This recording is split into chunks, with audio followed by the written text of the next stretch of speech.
Joe Biden felicitó a Claudia Sheinbaum por ganar las elecciones para el Poder Ejecutivo en México. El mandatario estadounidense envió un mensaje en el que dijo: "Felicito a Claudia Sheinbaum por su histórica elección como la primera mujer presidenta de México". Asimismo, señaló que esperaba poder trabajar estrechamente con la militante de Morena y así poder mantener el espíritu de colaboración y amistad que refleja los lazos duraderos entre ambos países. Otra figura que también celebró el triunfo de la candidata de la coalición Sigamos Haciendo Historia fue la presidenta de la Comisión Europea, Ursula von der Leyen, quien manifestó su deseo de reforzar las relaciones entre México y la Unión Europea. Por otro lado, el viceministro de Exteriores ruso, Sergei Ryabkov, el gobierno de Alemania, la ministra belga de Exteriores, Hatja Laviv, así como el primer ministro de Canadá, Justin Trudeau, y los presidentes Gabriel Boric de Chile, Laurentino Cortizo de Panamá, Santiago Peña de Paraguay, John Briceno de Belice y Daniel Ortega de Nicaragua, enviaron mensajes elogiando la victoria de la sucesora de Andrés Manuel López Obrador. Tenemos para este segmento, como habíamos anunciado, al brillante periodista mexicano Gustavo Rentería. Gustavo, buenas noches, bienvenido, gracias por aceptar nuestra llamada.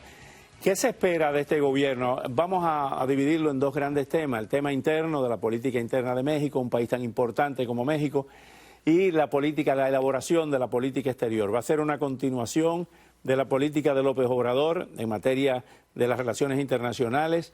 Va a ser un gobierno más orientado hacia el socialismo democrático de Willy Brandt, de Olof Palme en Suecia y de otros gobiernos en esa época del apogeo de la Internacional Socialista, o veremos un gobierno más identificado con el Foro de Sao Paulo, con Lula, con Ortega, con lo que queda del castrismo en Cuba, con Maduro en Venezuela. ¿Cómo ves ese gobierno de la señora Sheinbaum? Don Oscar, es un honor poderle saludar en esta ocasión desde la Ciudad de México, después de una jornada muy intensa. Yo como periodista, perdón que hable en primera persona, amigos de Mega TV, fue muy larga. Empezamos a las 7 de la mañana y nos fuimos a la cama casi a las 3 de la madrugada ya de este lunes.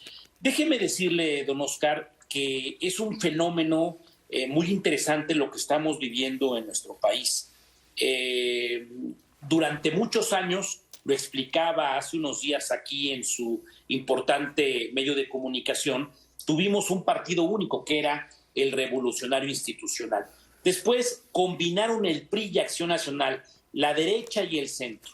Y a partir del 2018 gobernó la izquierda. Llegó un tsunami denominado Andrés Manuel López Obrador. ¿Y qué fue, para responder su pregunta, qué fue lo que sucedió en 2024? Un referéndum. La noche de anoche vivimos un referéndum, es decir, 4T sí o 4T no.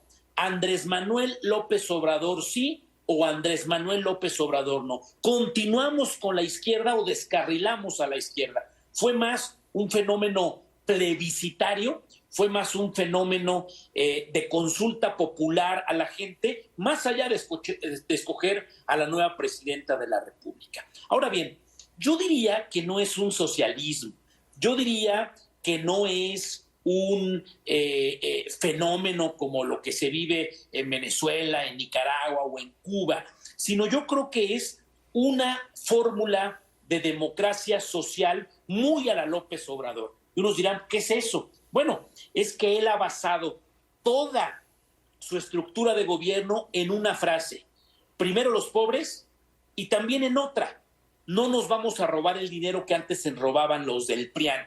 Es esta fórmula del PRI más PAN, el PRIAN. Y como ahora este dinero no nos lo robamos, se lo estamos repartiendo primero a la gente que menos tiene.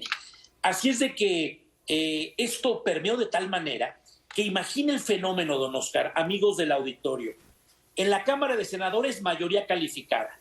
En la Cámara de Diputados, mayoría calificada, lo que le va a permitir a la señora Claudia Sheinbaum, primera presidenta en 200 años de vida independiente, hacer reformas constitucionales. Y por si fuera poco, ya hay en nuestro país, de 32 entidades, 24 gobernadas por el Partido del Movimiento de Regeneración Nacional. De esta manera yo respondo a esta pregunta: porque es una fórmula muy interesante. Yo diría, por ejemplo, que en China hablar de comunismo es un capitalismo muy a la China, capitalismo a la Deng Xiaoping. Y aquí sería una fórmula social muy a la López Obrador. Lo que me gustó de Claudia Sheinbaum es que ya ha recibido muchas llamadas de líderes políticos de Canadá, de Estados Unidos, de Europa, de Centroamérica, Sudamérica, y es un tono conciliador, a diferencia del choque en cada discurso de Andrés Manuel López Obrador, y esto creo que es tender la mano amiga,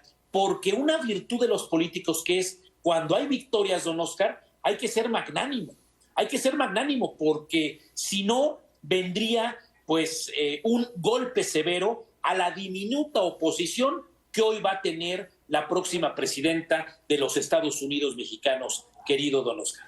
Gustavo, en el tema medular de la violencia, de la criminalidad que no pudo resolver lamentablemente el presidente López Obrador en estos 6 años, hemos visto que en la misma campaña hubo asesinatos de Alfredo Cabrera, candidato opositor a la alcaldía de Coyuca de Benítez en Guerrero, el asesinato de Jorge Huerta, del regidor en Azúcar de Matamoros en Puebla, también fue muerto Israel Delgado Vega, aspirante a síndico de Cuitzeo en Michoacán.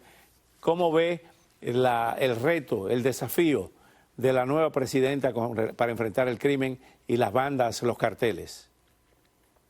Aunque muchas encuestas se equivocaron pronosticando quién iba a ganar en la presidencial, esto está pasando en todo el mundo, hay sí un común denominador en todos los fenómenos demoscópicos en nuestro país. Cuando hay ciencia estadística, hay un primer punto a resolver, que es la terrible inseguridad.